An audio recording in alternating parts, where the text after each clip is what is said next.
નમસ્કાર મિત્રો, સ્વાગત છે આપણી ચેનલ રાહી જગ્યા એજ્યુકેશનમાં। આજના વિડીયોમાં આપણે ડૉક્ટર ભીમરાવ આંબેડકર વિશે કેટલાક મહત્ત્વના આઈએમપી પ્રશ્નો જાણીશું। ડૉક્ટર ભીમરાવ આંબેડકરનો જન્મ ક્યારે થયો હતો? 14 એપ્રિલ 1891માં મહુવા જિલ્લાના મધ્યપ્રદેશ રાજ્યમાં થયો હતો। ડૉક્ટર ભીમરાવ આંબેડકરને બીજા કયા નામથી ઓળખવામાં આવતા હતા? બાબા સાહેબ તરીકે ઓળખવામાં આવતા હતા। ડૉક્ટર આંબેડકરની સમાધિ કયા નામે ઓળખાય છે?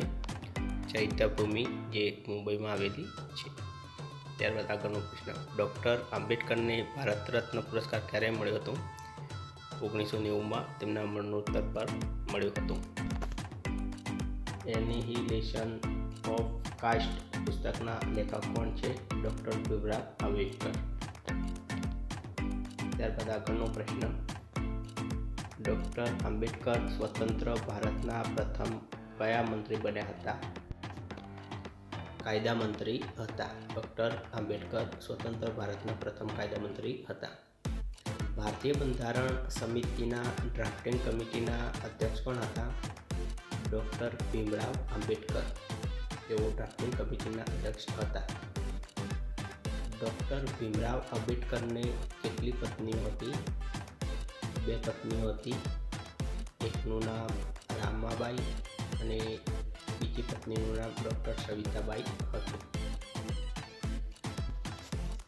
ત્યારબાદ આગળનો પ્રશ્ન, ડૉક્ટર ભીમરાવ આંબેડકરની માતાનું નામ શું હતું? ડૉક્ટર ભીમરાવ આંબેડકરની માતાનું નામ ભીમાબાઈ હતું અને ડૉક્ટર ભીમરાવ આંબેડકરના પિતાનું નામ શું હતું? રામજી માલોજી સકપાલ હતું। ત્યારબાદ આગળનો પ્રશ્ન, ડૉક્ટર ભીમરાવ આંબેડકરે બૌદ્ધ ધર્મ ક્યારે અંગીકાર કર્યો હતો? 1956માં નાગપુરમાં તેમને બૌદ્ધ ધર્મ અંગીકાર કર્યો હતો। ભારતીય બંધારણ ક્યારે સ્વીકારવામાં આવ્યું હતું?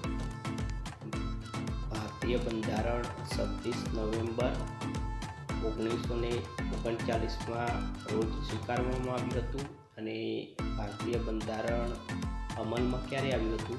26 જાન્યુઆરી 1950ના રોજ। અને ભારતીય બંધારણ બનાવવામાં કેટલો સમય લાગ્યો હતો? 2 વર્ષ 11 મહિના અને 18 દિવસ લાગ્યા હતા। તો આ કેટલાક મહત્ત્વના પ્રશ્નો। વિડીયો ગમ્યો હોય તો વિડીયોને લાઈક કરજો અને ચેનલમાં નવા હોય તો ચેનલને સબસ્ક્રાઈબ કરજો। ફરીથી મળીશું એક નવા વિડીયો સાથે। Thank you for watching. જય હિન્દ।